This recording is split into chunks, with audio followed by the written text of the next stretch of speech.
nice background, Robin. Do you notice it's red?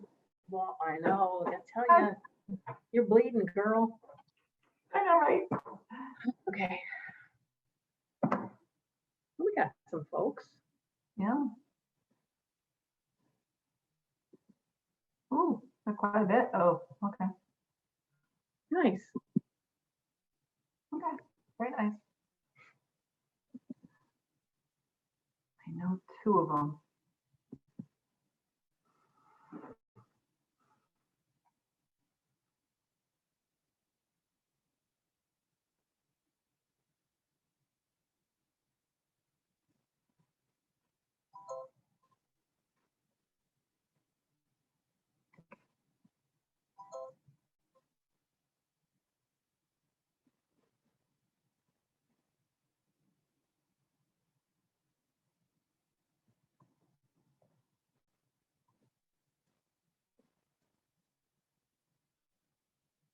Are we live? Can everyone hear us right now? Hi, everyone. I'd like to welcome you to our 2021 Town Hall session with myself and Rep. Haines. We are happy that you're here. You're able to make time for us, and I really appreciate the fact that you're willing to share your concerns about our districts, and I truly appreciate that. I would like to remind everybody that this is a recorded meeting. We will be sharing it on our Facebook pages, and I just want to remind everybody it is recorded. Hi, everybody. Good evening. Glad to see everybody here. What we're going to do tonight is just go over and discuss the 2021 legislative session. We'll try and answer some previously submitted questions, and then we'll alternate between questions in the chat or raised hands. If you're looking for the raised hands, and if you go to the bottom of your screen and hover over to the bottom, you'll see reactions, and then click on reactions, and there you'll see where the raised hand is. Or please feel free to use the chat box if you're more capable with that, to just let us know that you want to ask a question, and turn your camera on and wave your hands, and we'll see you and we'll let you ask your question. So we're really looking forward to talking with you tonight about whatever we can talk about in regards to state of Connecticut and what we do in Hartford to help any kind of legislative issues. So my name, in case if you didn't know, is Irene Haines. I am the state representative for East Hampton, East Haddam, and a small section of Colchester known as Westchester.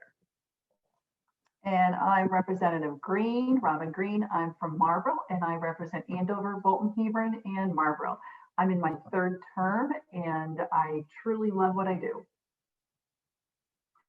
Great. So one of the things that we wanted to tell you before we begin is that right now we are just getting started with all our committee meetings.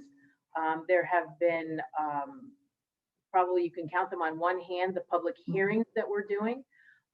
So that you know, our public hearings are live on Zoom right now. There's the Legislative Office building is not open to the public as of yet. So these hearings are very difficult, but I was in a long hearing yesterday. That's what happens in hearings, is they end up getting very long, in the Transportation Committee, and we were talking about their transportation bill that's up. So, you know, they are happening. You can submit testimony. You can come live to a committee meeting and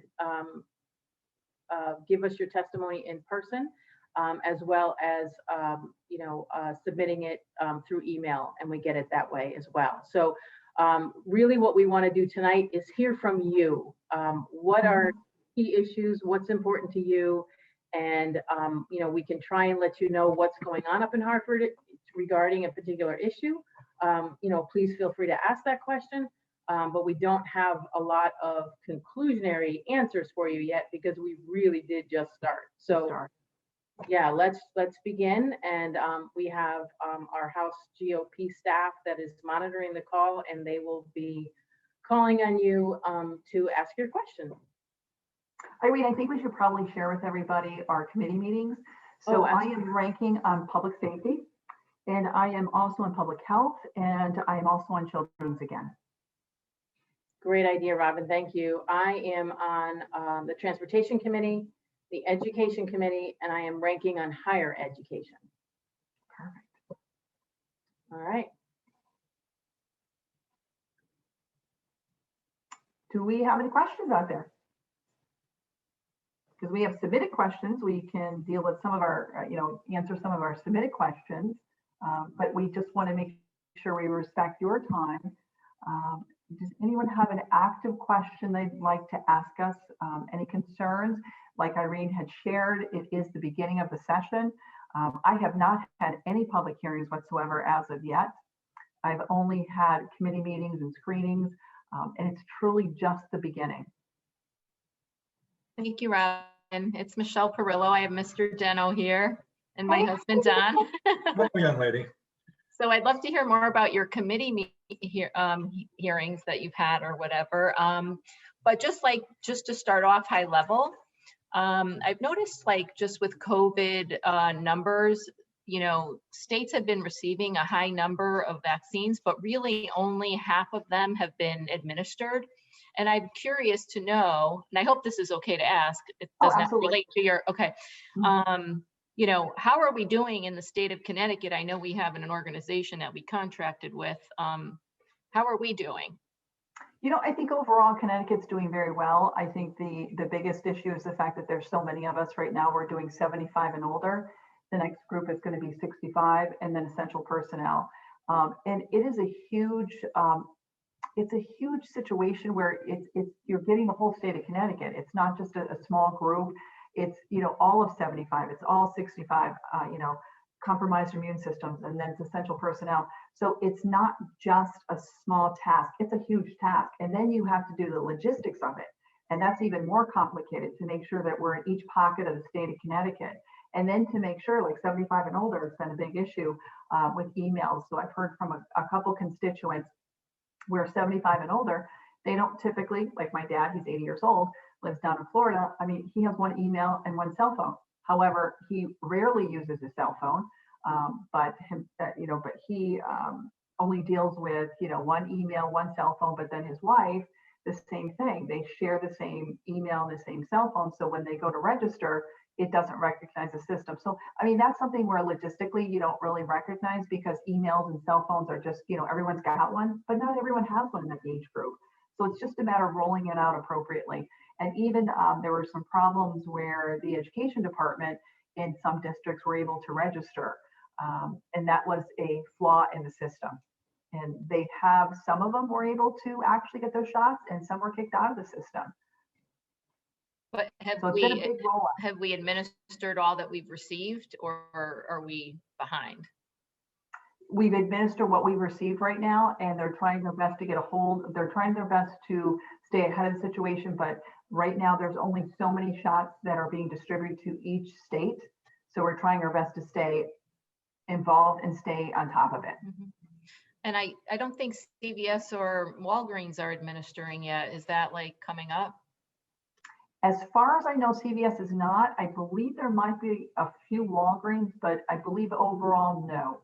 I believe they just have pockets of, where did I hear? Today I heard someone share that they went down, it was 2 hours and it was done. It was in one of the local hospitals. It was very quick. They drove through and it was Harvard Hospital, and it was very quick and they just drove through and it was a very easy task.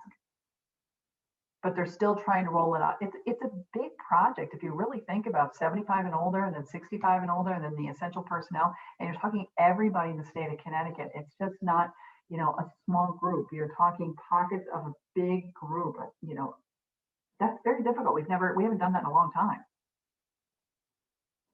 I saw an email today from you, but I didn't get to read it. And it was about the governor's powers. Maybe you can explain that a little more.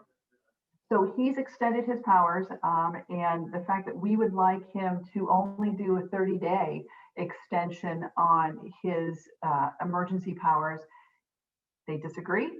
We would like them to do only 30 days, but he would like to have his extension.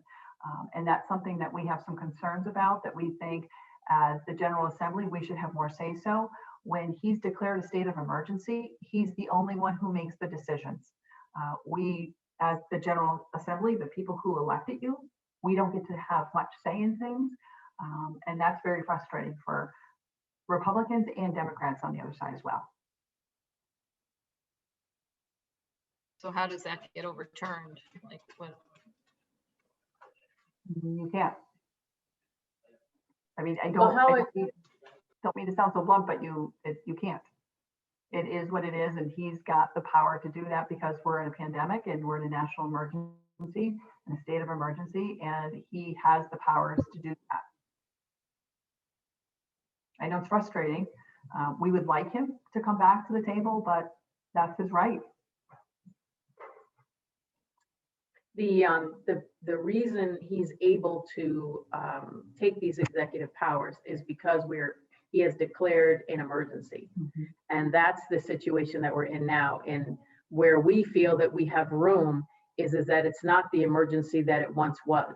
Clearly, it was an emergency when there was a whole lot of people getting sick, and not that that's not happening now, but we now have a vaccine. We're administering the vaccine. There are things that within the public health arena is still that emergency, but it's not the state of emergency that we were once in. And now that that has, we're resolving the issues, we're working on the system to get everybody vaccinated, and our hospitals aren't being overrun, and all of the emergency things that were going on earlier when this first hit our state. Now the emergency is not what it was, and that's why we feel, specifically the legislature feels that we should be able to get in on, getting your voice in what's happening around the state and how we're dealing with this. And so there is a group of legislative leaders, as well as the Public Health Committee chairs and vice chairs and ranking members, who are in a committee that could overturn his request to extend the powers of emergency powers and his executive orders. However, they are more Democrat than Republican. And quite honestly, they're going to go ahead with what their Democratic governor wants, and they're going to continue with the allowing him to have his executive powers and to continue until April 20th. From what I heard, he had originally come in and asked until May, and the legislative leaders did get him back to April 20th, but we haven't been able to get him to the 30-day mark. So it looks like that won't, be extended, less than April 20th at this point. Do we have another question? Yes, we do. Hello, young lady. The reason I want to ask one particular thing.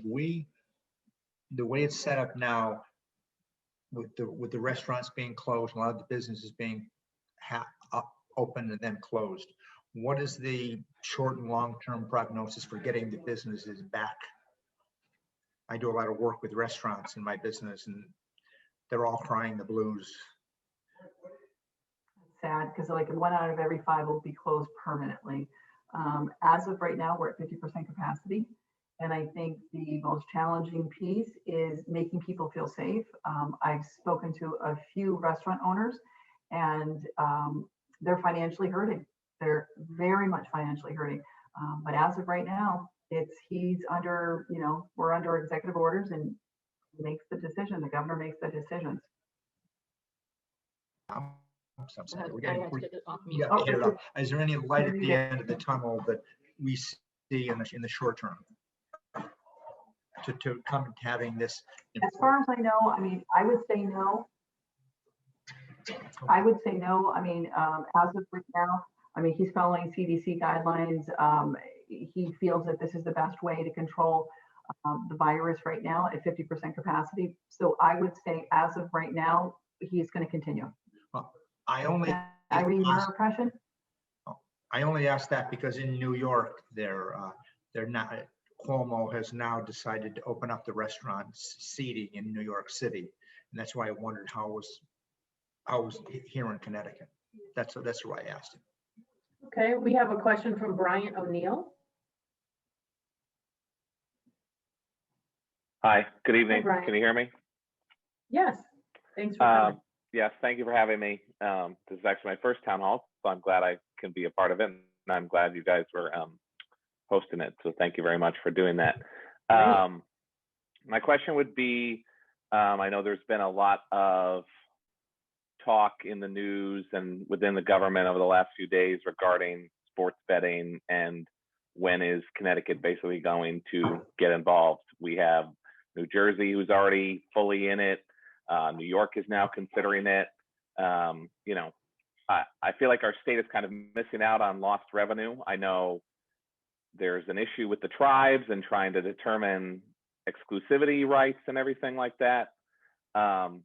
So do you have any updates as to where we stand as of today? And also I'm wondering for both of you what your positions are on the matter. Representative Green, I know you're on the Public Safety Committee, and I believe that was brought forward to the Public Safety Committee the other day, but I didn't get a chance to watch it. So thank you for your question. I really appreciate that. So we had a forum the other day where we had the tribes, sports tech there. It was very interesting. It was nice to hear the different aspects of how they would like to roll out the sports betting. I truly believe in competition. I believe that it should be between the tribes, the lottery, and sports tech. The tribes truly want it to be completely their, you know, they want it completely on their own. I don't, in my opinion, I think it should be shared, but they truly believe that they have a legal standing, and they have threatened a lawsuit, and sports tech has also threatened a lawsuit as well. But it's just a matter of having the conversation. It's a matter of, can we get it out this year? I'm hoping we can get it out this year. It's been what, how many years? I mean, I've been a legislator now for almost, this is my 5th year, and it's been like the last 3 or 4 years and nothing seems to happen. However, it does seem, because of our financial situation with the budget, it does seem that this might be the year to do it, and this might be the big push. But in right now, what I support competition. so do I, and I don't know if, I know like DraftKings, they have their sports book to do online gambling as well, that they've partnered up with the tribes, and I think Mashantucket they partnered up with, and they will take on Mohegan. Yep. So I don't know if, obviously I'm guessing this is on the governor to basically make a deal, but I don't know if there's any way to cut back that 25% in slot revenue, and maybe portion can go to sports tech or the lottery or something like that. I'm very hopeful, because I feel like that's a revenue that the state is missing out on, and I believe in competition as well. I don't think it should just be exclusive, because there are a ton of options out there for the residents. So thank you. I'm hoping in our perfect world that the 4 entities could actually sit down and do a compromise and present what they would like, and then present that to the General Assembly. I mean, that would be the perfect world. And I'm hoping they can do that, because I think they see the writing is on the wall. But thank you for your question. We have a question from Paula Myers. Paula? There you are. Hi, Paula. We have to unmute you. Can you hear me now? There you go. Okay. I can. Yeah. There you go. I have a couple questions. One is, I heard you talk about the governor and his executive powers. Now, I happen to believe that I think the state of Connecticut has done a fantastic job during COVID. I think they've worked well together. I know I have a lot of people I know in a lot of other states, and we are leaps and bounds.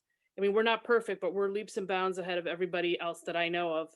I'm curious as to whether you think that the governor has not done a good job with his executive powers. Is that why you guys are interested in trying to challenge that? Because as far as I'm concerned, with the numbers are still going up, and the numbers in my town are going up by leaps and bounds still. So as far as I'm concerned, I'm not interested. I would really like us to stay the course of what we're doing. And I just sort of feel like if we start to back off, we're going to have a lot of people then infighting in terms of decision making. And I feel like we've done a good job. But if you guys, I'd be curious to know what you think. You know, Paula, thank you for your question. I truly think the governor's done a fantastic job. I really think he's done a fantastic job. All we are asking is for a 30-day power for him instead of a couple months, instead of 6 months. That's all we're asking. We want the power to be back with the people. But we truly feel he's done a fantastic job. And Connecticut is one of the leading states. I would agree. Yeah. I had one other question. And I had submitted this, and Robin, I had submitted it to you by Facebook, also emailed it to you. So I don't know if you can respond to it. I really would like to get your thoughts on what's happened at the national level, specifically whether you believe that Donald Trump should be convicted, whether the people who incited the insurrection should be, especially the Congress people, both at the House and the Senate, whether they should be expelled. What are your thoughts in terms of everything that's happened up there?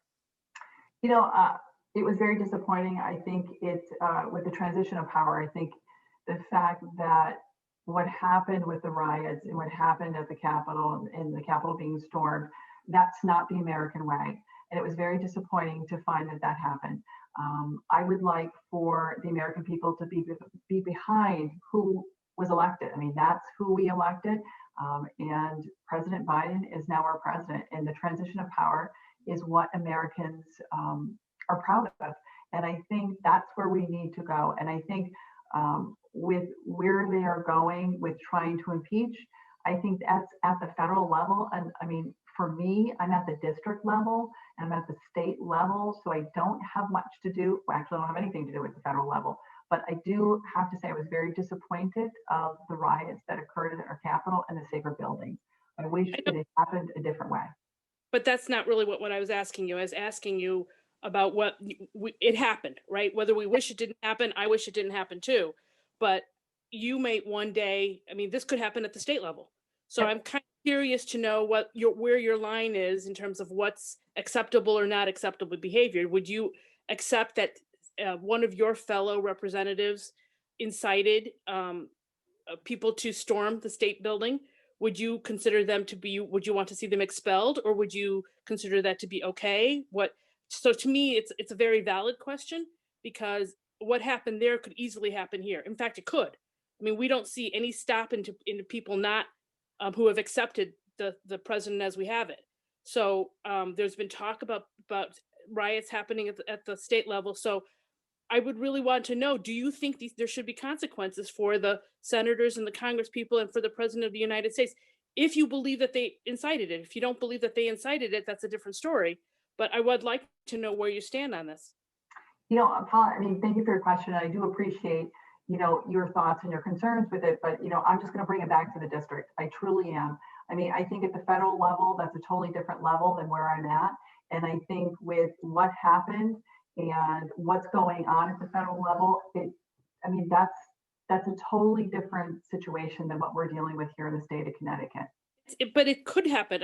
I'm okay. I'm going to let you off the hook, but I'm going to tell you I'm disappointed that you can't answer the question. So that's fine. You can move on to something else. But I think I've answered the question. I mean, I'm trying to bring it back to the district. I mean, the district is Andover, Bolton, Hebron, and Marlborough. And that's what I'm most concerned with, is Andover, Hebron, Bolton, and Marlborough. I kind of expected more from you, but that's fine. Thank you.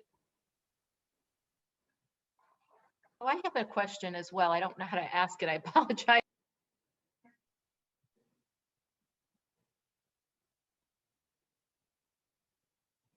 I think Oh, I'm muted. Yeah, I apologize. I don't know how to ask a question without just blurting it out. So I apologize for that. If you raise your hand, we can call on you. Oh, okay. That makes sense. So speaking of that, like, you know, I know Robin and you're on the Public Safety Committee. So I know there's some issues in Hartford and in some of our cities, but I still feel like we're pretty safe here. What are the priorities and what is the situation as it relates to public safety? What are you focused on in our region? And then are there any concerns for 2021 locally? Are you talking concerning like the president, the transition of power? No, just our local safety. Like I know in Hartford, crime has increased and they did the whole kind of defunding of the police in the city of Hartford. And there's been some, but I feel like in our community here in your district, we're still in pretty good shape, you know, safety wise. So what is your committee? What are you focused on in the public safety committee? I think the biggest thing that we're focused on is taking a look at the police accountability bill and how that affects each one of our towns. I know in our towns, in our district, because we're so close to Hartford and we've had so many thefts, the car thefts. I mean, I've had my car broken into twice here in Marlborough. And I think that's one of our biggest concerns, is how can we stop and kind of deal with that situation. But for me and what we're dealing with in the public safety, it's taking a look at the police accountability bill. It's not we can't do that. We're not the majority party. It's just how can we make it so it's not so difficult for our police to support our district in our towns, not just our district, but our surrounding towns as well. Lori, did you want to ask your question in regards to the new tax? Yeah, because I got to scoot in about 2 minutes. Mine isn't so much a question, it's just thoughts. This new real estate tax that they're proposing, where they're going to, I view it as double dipping into our pockets. I mean, we already know that for every dollar that towns send to the state, the small towns don't get the dollar back. They get whatever, 57 cents, 43 cents. And now they're trying to put a further real estate tax on the small towns. So my opinion is, of course, no. And Irene, you already know how I feel about absentee ballot voting. And my third one is, of course, they're bringing up tolls again. So I'm against it. Well, thank you, Lori. And, I'll talk to just a couple of those issues, just for everybody's sake. First of all, the tolls bill, I'll start with the last one first. The tolls bill was put up by Will Haskell, and he has said publicly, he doesn't expect it to go anywhere, but he thinks the conversation should happen. So I can tell you all, for anybody who's concerned, the toll bills is not going to happen. He is absolutely right. Even Governor Lamont has said that he is not interested in bringing tolls back or the discussion thereof.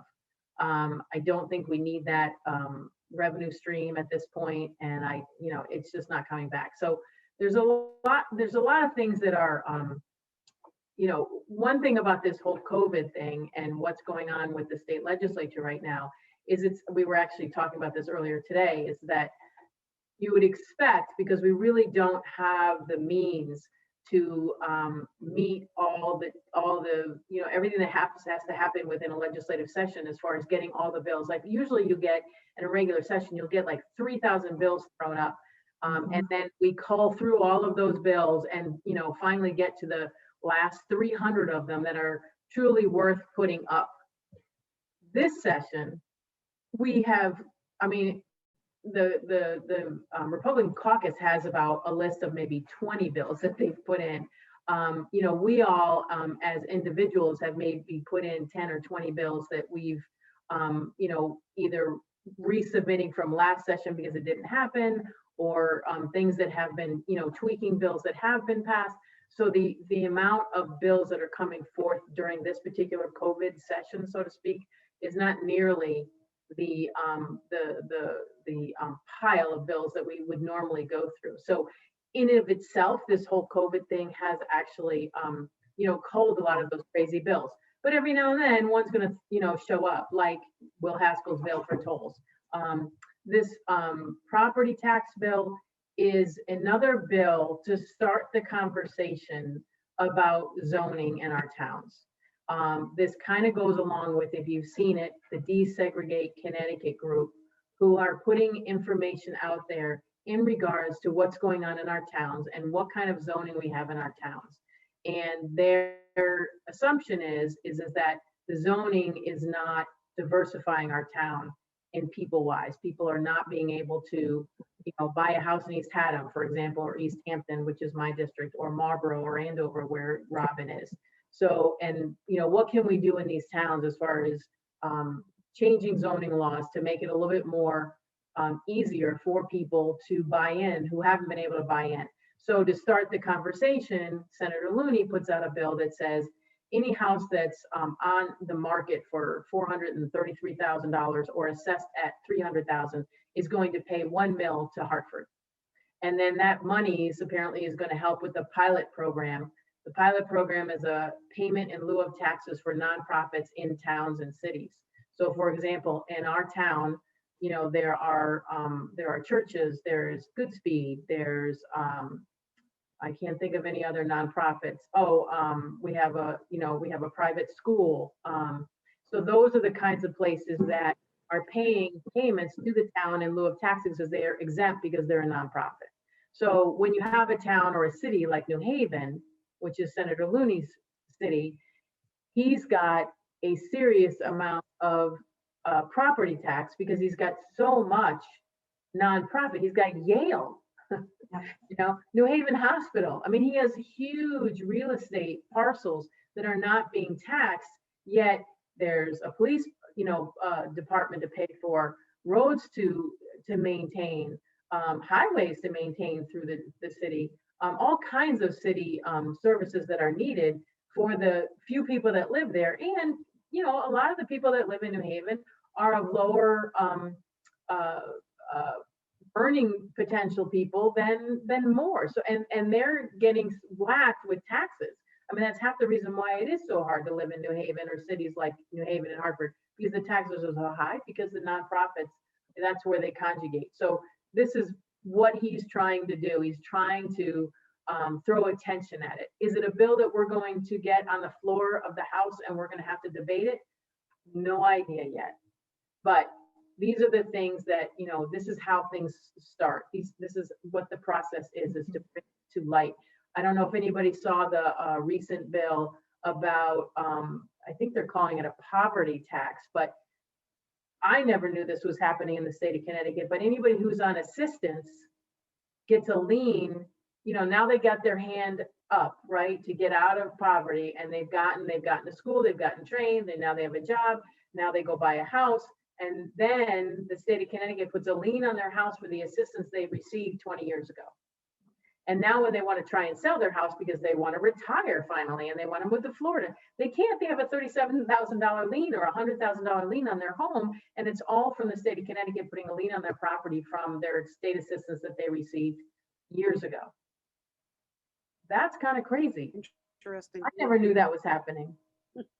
All right. So these are the kinds of things that, a lot of times when you see a bill and you go, your first instinct is to go, oh my God, what are they thinking? Sometimes it's really, honestly, just to raise attention to a situation that we as legislators just learned about. Again, this property tax thing, this was something that we had no idea about, but now we know, and now we can look at it, and whether or not this particular bill is the solve, the end all, it's probably not. It may go to a hearing, it may not. It may be like Will Haskell's bill. Let's throw tolls there just to say that, that's a conversation we still need to have at some point. The other thing about a lot of these bills too is that some of these bills are not going to be discussed.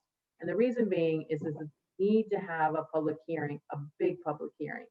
Some of these bills are huge issues, and they're not going to be done well on Zoom. So I just want to move on to somebody else's question. We have Jim Cosenza. We just want to make sure we hear from everybody. Jim, are you on the call still? I am still here, yes. Hi, Jim. Hello. How can we help you? Hi, Robin. Mine is, it's kind of a two-part.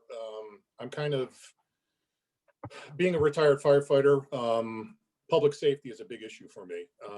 And I wanted to ask Robin what her, being on public safety, what is her main priority? What is her main goal being on public safety? And also too, and I don't know if Robin knows, if she could find out for me, what is the location of the closest canine police officer that we have that works in this area? As far as I know, it's Troop K is our closest. And I'll be honest, I have 2 German Shepherds myself, but actually the gentleman that I bring my dogs to, he's actually the trainer for the canines for the police academy. So I know that's over in Andover, so that's kind of nice in our district. I'm going to be perfectly honest, being the ranking member on public safety, we are outnumbered 100%.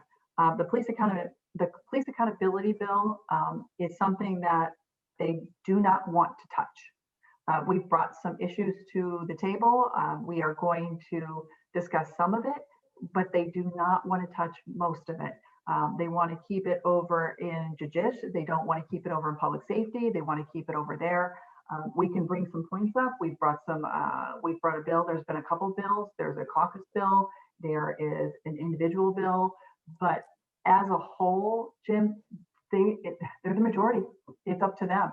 And I don't mean to be disrespectful, but Senator Winfield out of, I believe he's out of New Haven area, or no, he's out of Bridgeport. He doesn't want to touch it. So it's a matter of pushing back, and we are outnumbered 100%. So how do we push back? And that just a little more encouragement to make sure that we're the majority in the upcoming years. So well, that's what we need. I mean, right now we are outnumbered 100%, and they have big numbers. They have the super majority, and they can decide what bills come to the table. And that's a hot subject. And I know that they don't really want to touch it. And when I was speaking to my chair, very nice lady, but when I was speaking to her, it was, we are not going to tear this bill apart. We might touch sections of it, but we're not going to scalp it. We're just going to touch sections of it. Yeah, before I skip on to my next question, something that's very discouraging to me, and I've heard it from both of you tonight, and it's no disrespect to either one of you two, but I'm sorry, the other woman, I'm not even sure what her name is. Irene. She was talking about Will Haskell, and when she spoke about him, she said, you know, we're going to have the conversation, but I don't expect it to go anywhere. Yep. And that's kind of discouraging because, you know, we as citizens voted these people in, and we have no say in it. And I would like to find an avenue or what tree we should be barking up to get answers for these questions. I mean, public safety is very important. And it should definitely be something that's on the forefront, and it shouldn't be something that people are saying we're not going to touch. I mean, defunding police is the most ridiculous, ludicrous thing I've ever heard. They're not the enemy, and it is definitely something that should be discussed and should be in the forefront. And there should not be people allowed to say, "Well, we're not going to touch that." So I always say to people when they get frustrated with us, I always say, this is what happens up in Hartford. And, you know, I wasn't in politics prior to this. I'm a business owner. I'm a Republican. And when I went up there, I just thought, you know, hey, listen, we're all going to work together. But the majority party decides what bill comes to the table. The majority party tells us when we come to session, when we leave session. We have no say-so in any of that. They tell us what bills will come to the floor. They decide how long we're going to debate. We can negotiate, but it doesn't mean we're going to be able to win the negotiation. And that's what is frustrating us. That's frustrating for us on the other side as well, because we would like a say so. I had somebody last year make a comment about, why don't you just bust into the room for the budget talks? There's no busting room. If we can't have a conversation, they won't let us in. You just don't bust into a room for the budget talks. They won't invite us in. And in fact, they don't have, when we're in screening, they don't have to invite us to screening whatsoever. When we're screening the bills, they legally do not need to invite us to screening whatsoever. And that's the frustrating part, because we are your voice, but they can decide if they want us to be a part of it or not. Most of the time they do, I do have to say. I'm not putting one against the other. But when it comes to the bills, they decide what bills come to the floor. They decide how long we're going to debate the bill. We can negotiate, but they decide when we're going to come in and when we're going to leave. They're 100% in charge. Tim, to add to that is, what can you guys do? You have power in number. So my suggestion to anybody out there who is looking to make your voice heard, obviously contact your rep and they will do what they can do with it. But the more of you that contact the more of us, it does make a difference. I have seen it myself. We didn't get tolls because there were 50 million people in the state of Connecticut who came out against tolls. And Governor Lamont does not want to bring that back because he doesn't want that fight. He knows that the constituency in Connecticut do not want tolls. There's very few people that want them. But they fought it because their voice came out, and they came to hearings.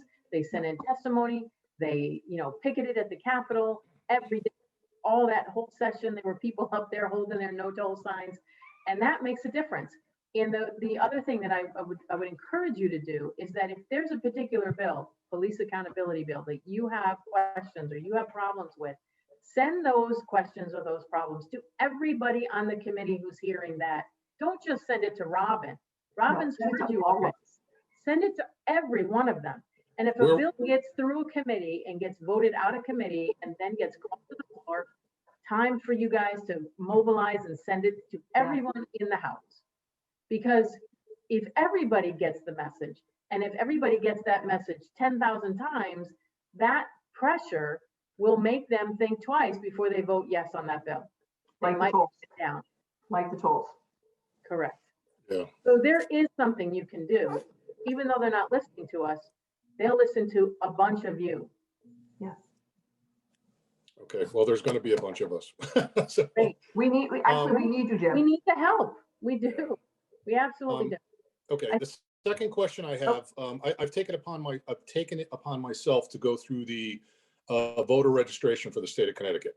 And I have gone through several towns already, and there's a lot of people that are registered with ages 114 plus, 114 years of age plus. East Hartford being one of the highest. New Haven and East Hartford are ridiculous as far as the reported ages of these people. How does that happen, and what tree do I bark at to try to get that rectified? I mean, I've only been doing it for a week and a half, but I've been going town by town, and it's amazing. I mean, there's, I think I fit 15 to 20 on each page, and the page is full with people that are 114 to 125 years of age. So if that information is incorrect, how do we double check and make sure these people are who they are? At the federal and at the state level. I'm we don't waiting want to- wildly as I'm a Laura, go ahead. registrar of voters. Oh, go ahead. Go ahead. And Jim, are you a new registrar? Well, as far as Republican, no, but as far as Amston, yes. Okay. Feel free to contact me. I've been the registrar since 2014. I actually started in the office in 2013. And I'd be happy to talk with you one-on-one as far as what we do in East Hampton. You notice when the news stories comes out, I don't think in my whole tenure, we have had any dead people voting. There's certain things that we do. If you see in the system that somebody registered January 1st of 1800, that's a system glitch. They're really not alive. Right, but if they're registered to vote, how do we know if they voted or not? That's all in their record. I'm happy to help you in any way I can. Okay. Thanks for your question. Keep talking, because I'm trying to copy your name down. It's Lori Lori Wilcox? Lori Wilcox. Okay. And And how would I get a hold of you, Lori? I'm the registrar in East Hampton, so I'm in the office on Tuesday. But if you want to email me or call Lori, me, can you put your email in the chat? sure, Thank I you. will do that. Okay, All right, Rhea thank- Klein is next. Rhea? You can raise your hand again. Are you there, Rhea? Okay, yeah, I can you hear me now? can hear you. Okay. Yep. Okay, thank you very much for having this meeting. Thank you, Robin, also. Thank you. I just have a question about the public safety that, was already discussed. How are you feeling? I mean, I don't know if you're going to the Capitol at all, but are you feeling, are you getting reports that you're in danger at all? Like they are at the US Capitol, where I know that all the capitals were warned that there might be, I don't know, not protests, but, more than protests. So, how are you feeling? Are you feeling safe, or should we be concerned? Well, we're not going to the Capitol. They did ask us during the President Biden's inauguration, they asked us not to visit the weekend before or even that week of. They did give us a call. They gave each one of us a phone call, and they asked, do you want us to do a drive by by your house? Do you have any concerns? I don't have any concerns. I do feel that everyone, Democrat and Republican, they've been very respectful. So I don't have any concerns for my safety, and I believe they've been very peaceful here in Connecticut. Irene, how about you? Yeah, we've been contacted by Capitol Police as well as our local. I received a call from the state trooper in town last week prior to the inauguration, asking us to, offer the drive-bys and just check in. And, I think they've been very supportive of us during this. Washington is a, as we mentioned earlier, is a totally different ballgame than what we're doing here locally. Connecticut added few people up at the Capitol. I think there were more press people than there were protesters up at the Capitol on Inauguration Day. Supposed to have a session on Inauguration Day, and they moved it back to Tuesday, and then they finally moved it back to the previous week. So we all got our session out of the way prior to that weekend. And so, yeah, I'm feeling good. I think the heightened awareness of what they did to be proactive, makes us all feel better, and it's just that they were, everything is fine. I don't think we have to hide in our basements quite yet. I think we're good, but thank you for your concern. That's very nice of you, Ray, to think of us. And I had many constituents getting in touch with me to say, "Are you okay? Are you not going up there? Are you?" And that was very sweet of all of you. And we do appreciate that you do. We do want to get up there and do your work, and that's what we're trying to fight to do. So we'll keep plugging away. But thank you for that question. Do you have any more? I do have one more. And what is it that you would like to present that you can't because you don't, the Democrats have a supermajority? You mean like overall?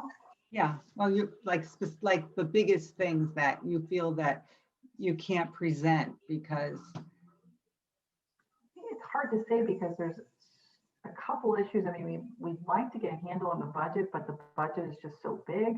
Mhm. I mean, you'd like to get a handle on what's happening in all the towns with the teachers' pensions. You'd like to get a handle on, what's going on throughout the state of Connecticut with the police accountability bill. There's so many issues, Rita. It's just so hard to pinpoint like one. Right. Okay. Because then it's like a drip down effect. Mm-hmm.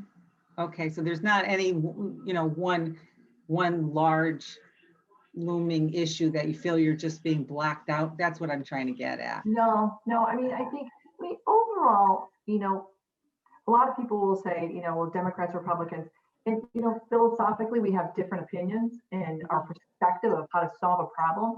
But personally, we all get along up there very nicely. We all work together very nicely. It's not what you think like in Washington, the bickering back and forth. He said this, she said this. It's not like that up there. We try our best when we go to the floor. We try our best to work with the Democrats. They try their best to work with us as Republicans. Like today I had a screening. And so prior to our screening, our committee meeting, prior to my committee meeting, I met with my caucus and I called up my Democratic chair and I told her how we would vote, where our concerns are.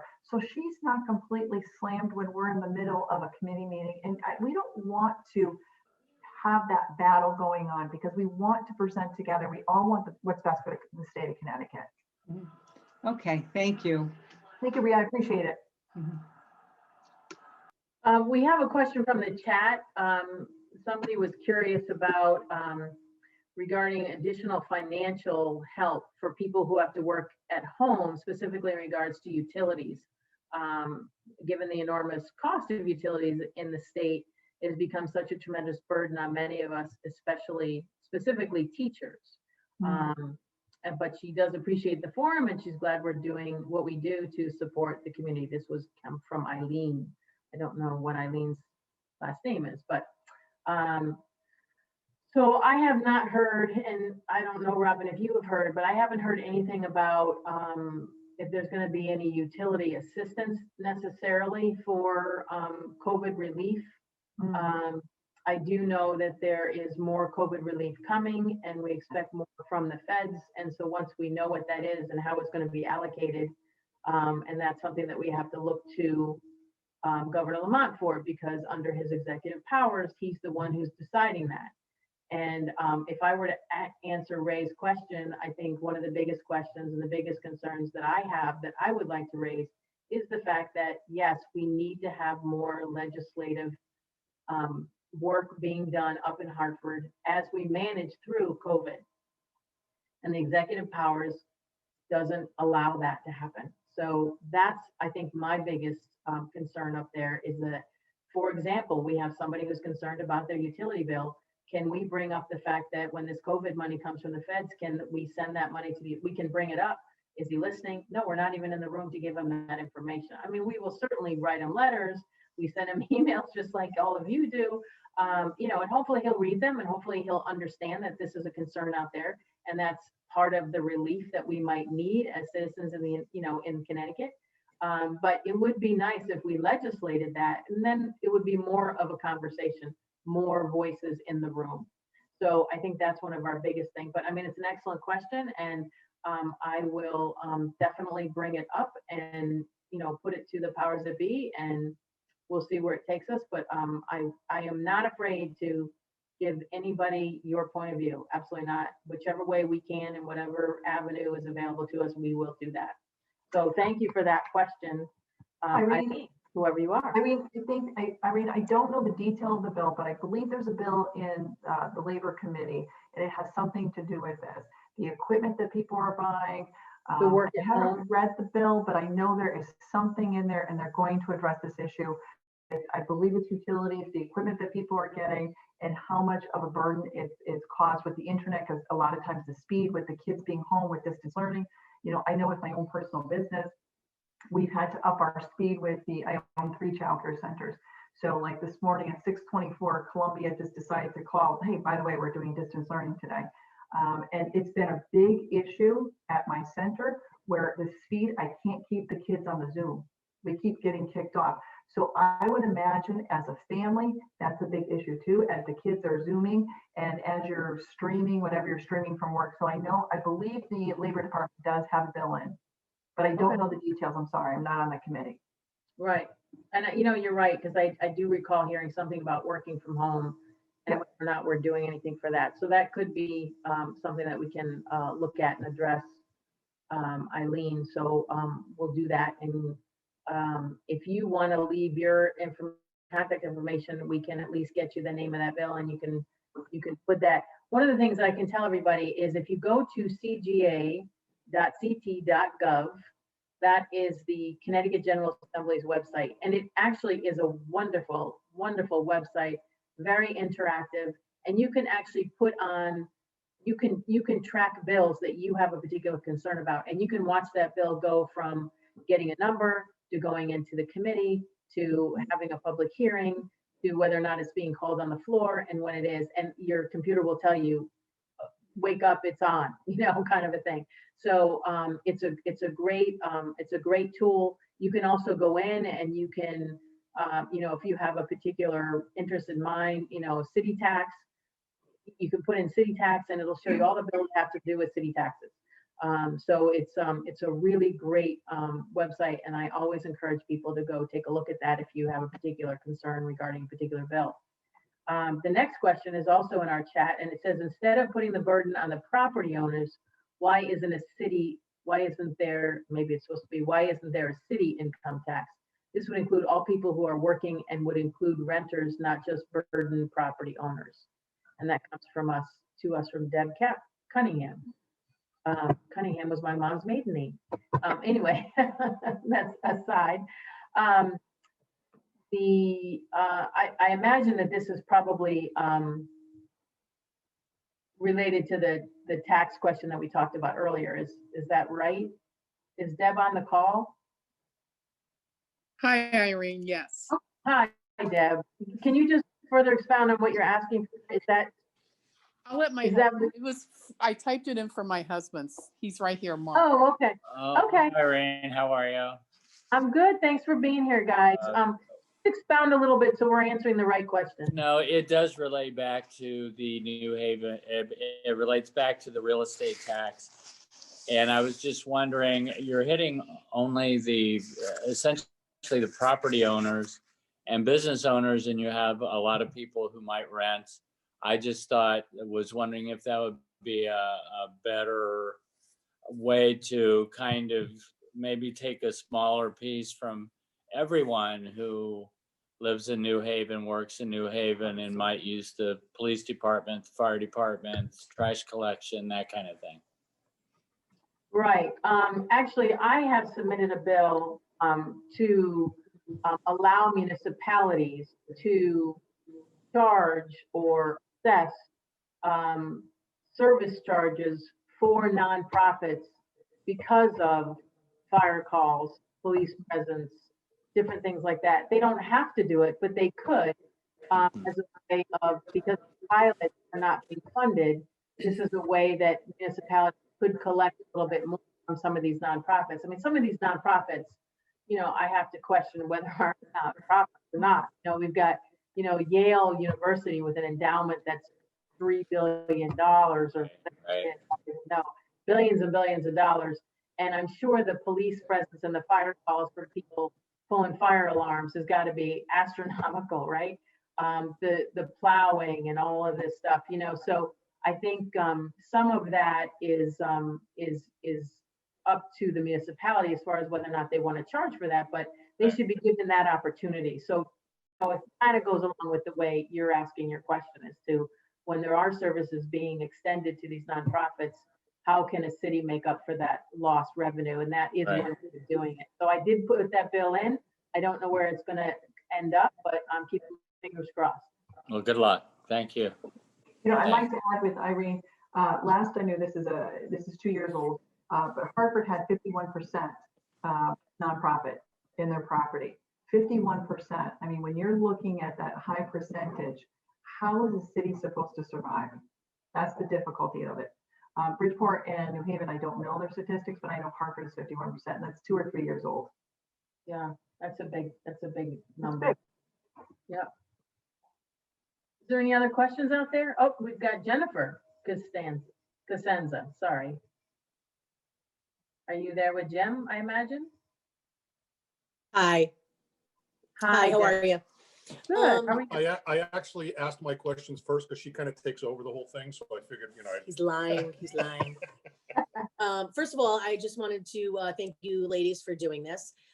Secondly, me and my husband are new to, we live in Amston, and we're actually trying to get involved with our community and see what we can do to help out and to make sure that, like you guys have been saying, that our voices are heard and how they need to be heard. So I am a hairdresser. So whatever you guys relay to me, I will be relaying to my clients, which is a really huge avenue. And I just want to put that out there, that hairdressers really have a big way to communicate with a lot of people. And one of the things that really interested me in this conversation was the different ways that we're able to find information and get information. And I think sometimes people don't know how to do that.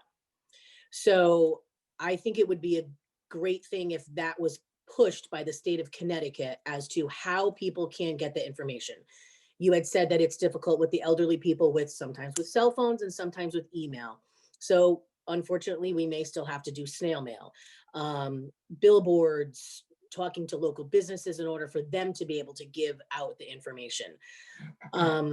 So that's just one way for maybe people to get more involved. Secondly, you guys had talked about restaurants and being safe and being able to go into restaurants. Me and my husband still do go out to dinner. And I am kind of surprised at the lack of people that are there. And I don't think people realize how safe it is to go out to dinner. And I think if the governor wants to put these restrictions on it, which, I was closed down because I do own my own salon. So I was closed down. And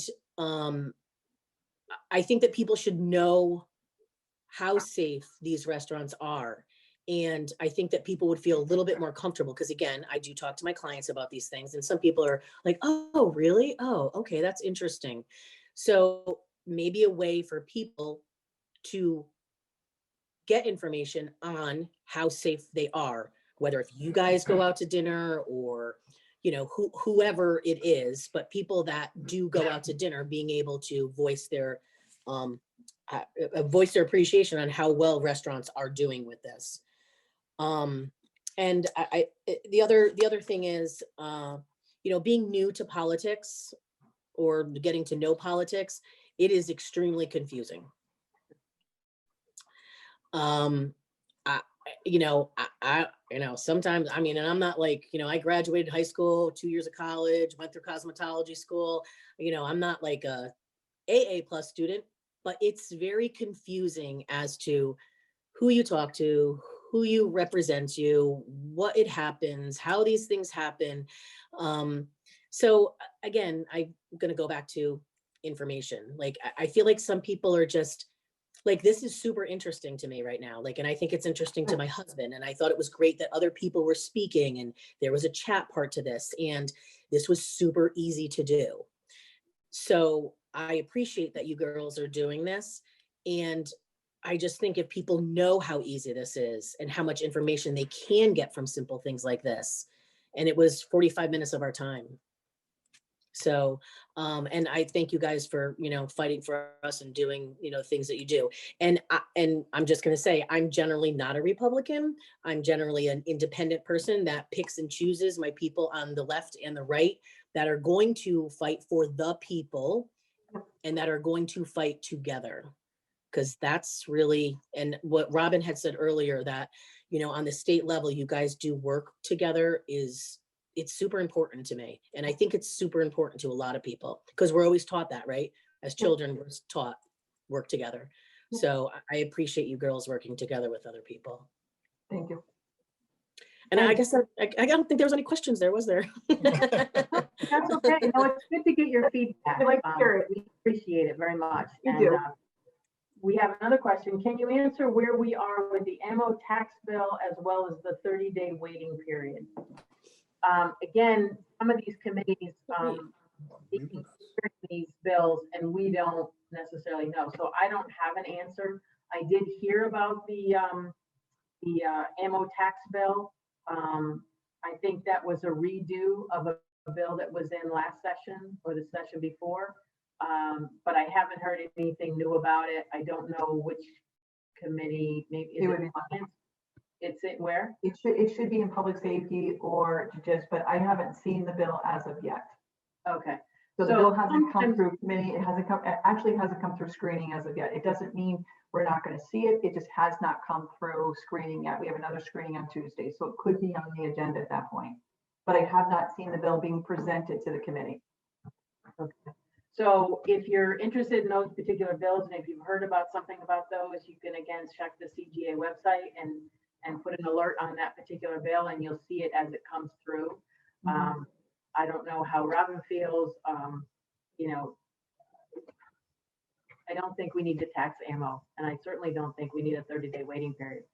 Yeah. So with that, thank you for your question. And then there's a question here that they're asking us, Robin, do we support SB 77, Jennifer's law, to broaden definition of DV to include coercive control, emotional, verbal, financial, and legal abuse to protect protective moms in family court seeking safety? And that comes to us from Betsy Keller. Is Betsy on the call still? Yes, hi, so sorry. Oh, no, that's quite right. No, I'm glad you're here. I read your question, but it's much better when we hear it from you directly. So I'm glad you're still on the call. And do you want to add anything more to what I read? Sure. I actually live in Greenwich. I've been in Connecticut 24 years. I am a mom in family court for over 10 years. And I went there seeking respite from a very emotionally, financially abusive marriage. And I'm still there because an abuser likes to use the court system to punish the victim for leaving if they're not dangerous and violent, but they're smart and educated, such as my ex who has a JD MBA from Columbia. They seek out the court and find loopholes to continue to abuse mothers through the exponential filing of pleadings, harassing, asking for custody of children. And when I heard about Jennifer Doulis's case out of New Canaan, she happened to have the same lawyer that my ex-husband had hired. And lo and behold, when I went through her case docket, I've read her pleadings, there was so much contentious escalation of conflict when it didn't need to be.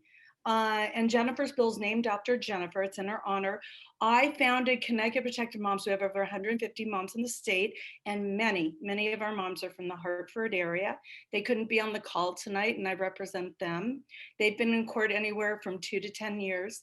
They've lost custody of their children because they alleged abuse in the courtroom, which is unacceptable.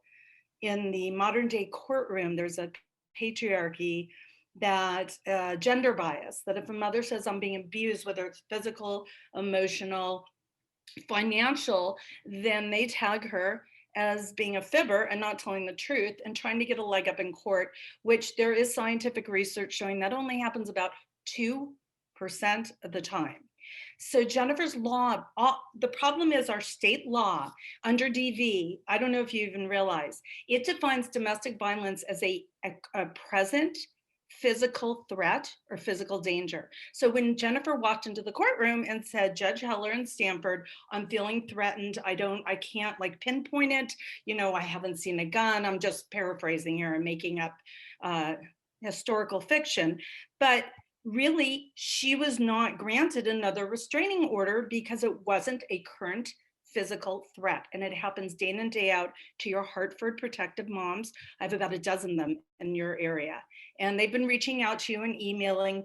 But Jennifer's law just expands the definition of domestic violence to include coercive control, which means there's financial abuse, legal abuse, there's stalking, there's isolation. So when you walk into a courtroom like Jennifer did, or I did, and said, hey, this isn't okay, I have $5 in my bank account and I'm gonna be homeless in 3 days because we're not sharing the assets, then that is a red flag for a type of abuse. And it usually escalates to where poor Jennifer ended up.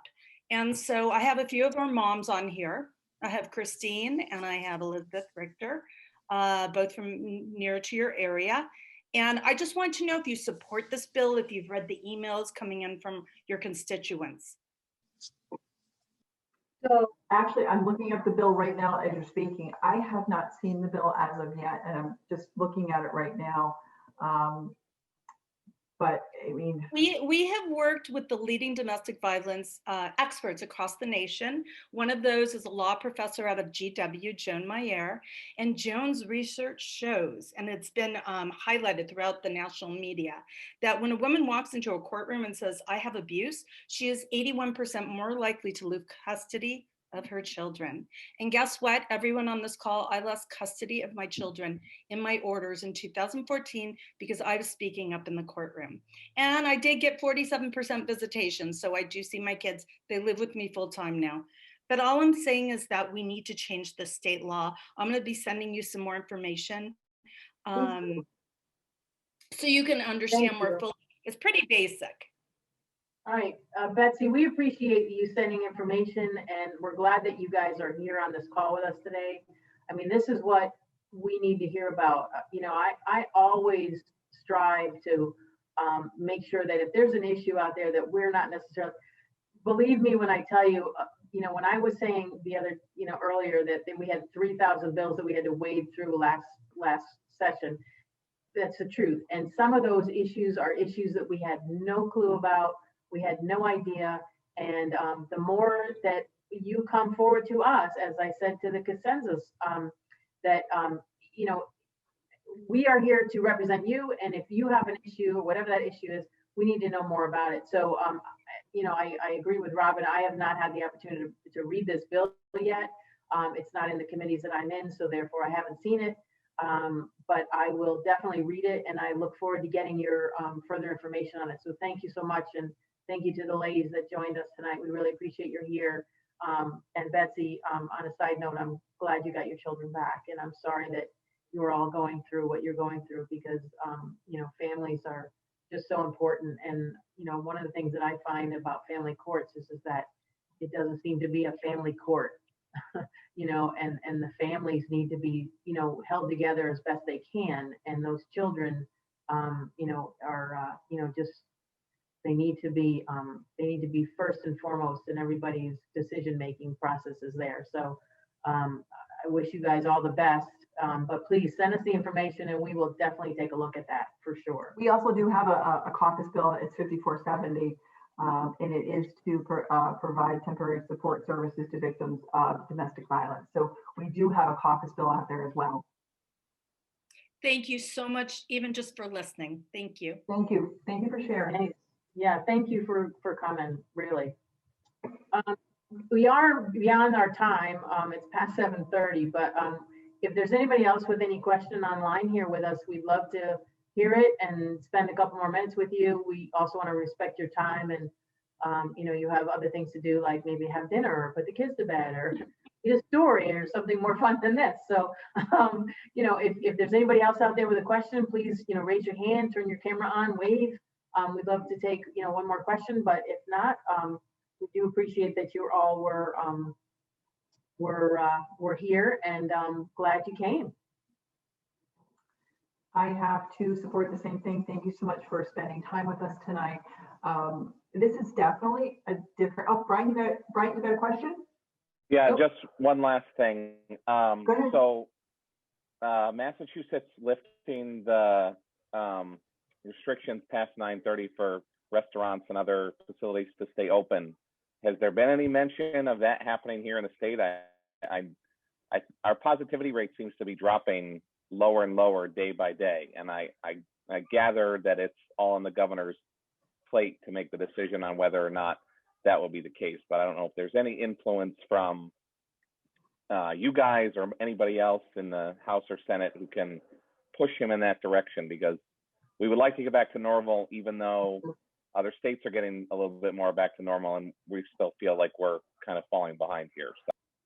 Well, we keep on pushing him that we were elected to be the voice of the people.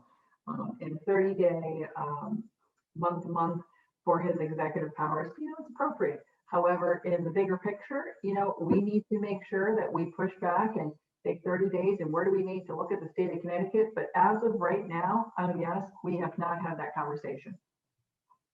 You know, we're hoping that maybe after this extension, maybe we can have more power. Now, I don't mean power, but, you know, more say so.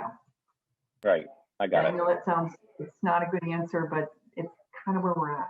No, I understand. It just, you know, It's frustrating. it helps to at least hear it from you guys who are closer to the source than we are. So. Well, and I think the other thing too is that we are, and I know he is monitoring the COVID numbers, right? I mean, that's what's driving what he does and what he doesn't do. And as those numbers, I know that we've kind of settled a little bit.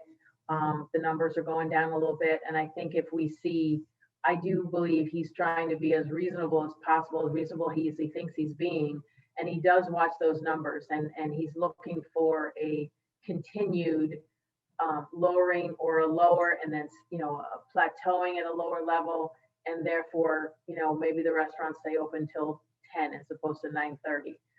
You know what that time frame is, and we have to understand. We have to try and understand it. And what he's saying is, if somebody goes in for dinner and has a couple of drinks and then has dinner and then lingers afterwards with dessert, you know, those people are in that room for a longer period of time. So this is why the restaurants, like, I don't know, arbitrarily picked 9:30 at night, so that, you know, it wouldn't be that people are staying in the same place for a longer period of time and just dining like we used to be able to do. It's like, get in, eat, get out.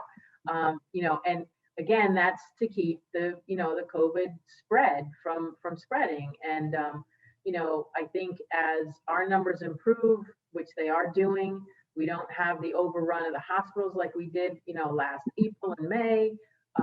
We're getting more and more people vaccinated every day.